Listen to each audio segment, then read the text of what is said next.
Hey guys, Mark here again. Hey, I thought I'd do a video on driving some of the cars. I made a couple of discoveries as I've been driving some of these different cars, and I know I touched base on some of the issues I had with the AFX Mega G Plus guide pins being too long. Um, Turns out that's really not the case. What it is on several of my Mega G Plus cars, I installed upgraded rear end and front end, so the car is much lower. It was only on these lowered cars that the guide pin was hitting, because I was driving some of my other cars that are really not modified at all, like this GT Ford here has the stock wheels still, stock guide pin not cut down. It just has some silicone tires that I put on it. And this car runs perfectly smooth. It doesn't drag. Goes around the track real nice. I did notice some cars, there is an issue with the guide pin. I don't know if they're a little too thick. What's one?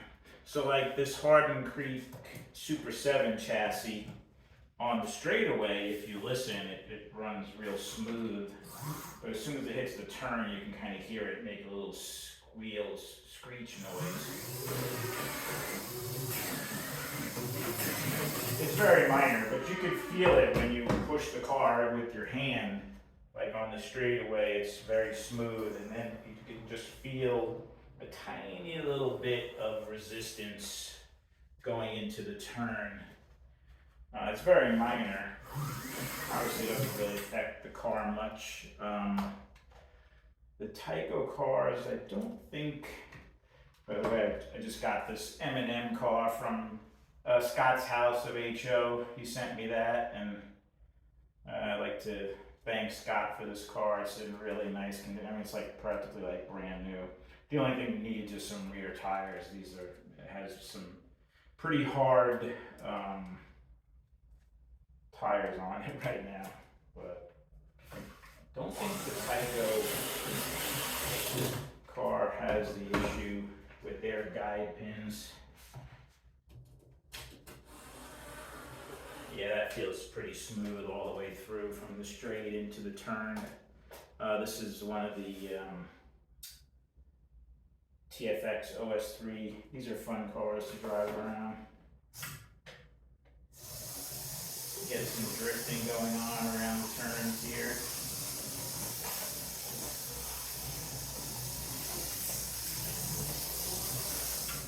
Those run really good. I've been having a lot of fun racing my older Magna Traction cars. These run really smooth.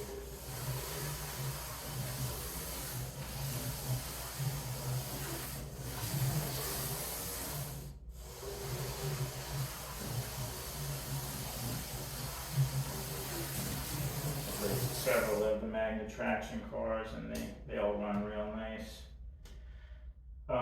All the Viper cars run really well. This is a Viper car that I built that has a 6 ohm. I built this for spec racing, for club racing. It has a balanced and true armature in it. It's got some albino tires, a little bit stiffer tires, and lowered front tires. But even though it's lowered, it doesn't really have any issues. The car rides really nice. I really like driving this car.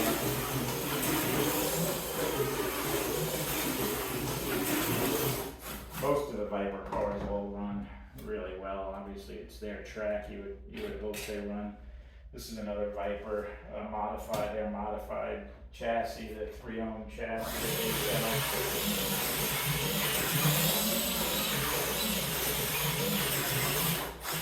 And even their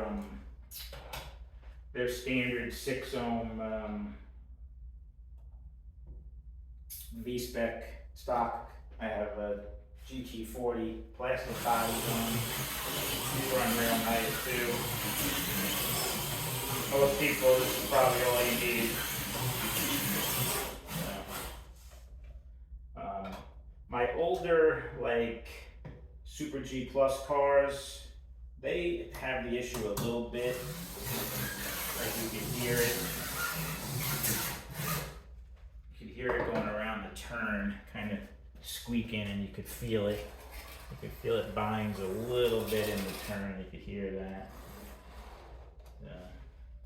These do have I did put a Viper front end, so they do have a pretty low front end on them. Actually, these have Viper rear ends too, so I don't know if I switched it back to stock, how they would sound, but I drove a few more of my Mega G Plus cars. This is a Corvette. Rides real nice. This is all stock wheels. This has upgraded silicone tires, but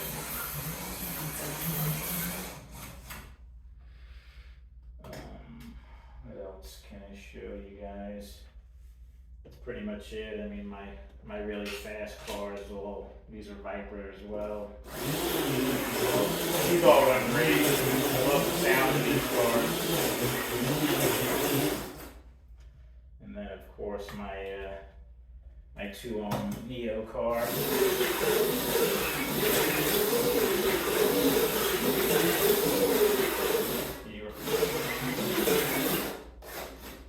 2.4-second lap I just ran with that car. It's pretty crazy. So those cars run well. So yeah, and something that I was really surprised about, these Lifelike cars run really well, these T cars, which I could hardly keep on my AFX track. They just come off real easily. These actually run in a very smooth, they run real well on this track. I don't know much about Lifelike's track system, but maybe it's closer to the rails on this rally track. These cars run way better on this track.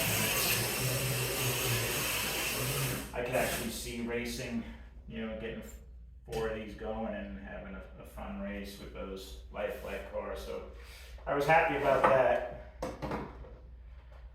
But yeah, that's it. I mean, it was definitely the real issue was the lowered Mega G Plus cars. That's why I had to cut down those pins. So as I started looking at some of my other Mega G and Mega G Plus, like this is a Mega G Cobra, not Mega G Plus, but Mega G, and it doesn't have any grinding issues. Car rides fine, other than me crashing it. But so yeah, so that's it. That's really what I wanted to let you guys know, is that there isn't really anything wrong with the Mega G or Mega G Plus cars on this routed track. It was just the cars that I really lowered. So that's it for now. It's Friday night. I hope everyone's doing well. I hope everybody has a great weekend. I'm gonna do some more racing and have some dinner soon. So I hope I appreciate all you guys checking out the videos and all the feedback. So thanks guys. Talk to you soon.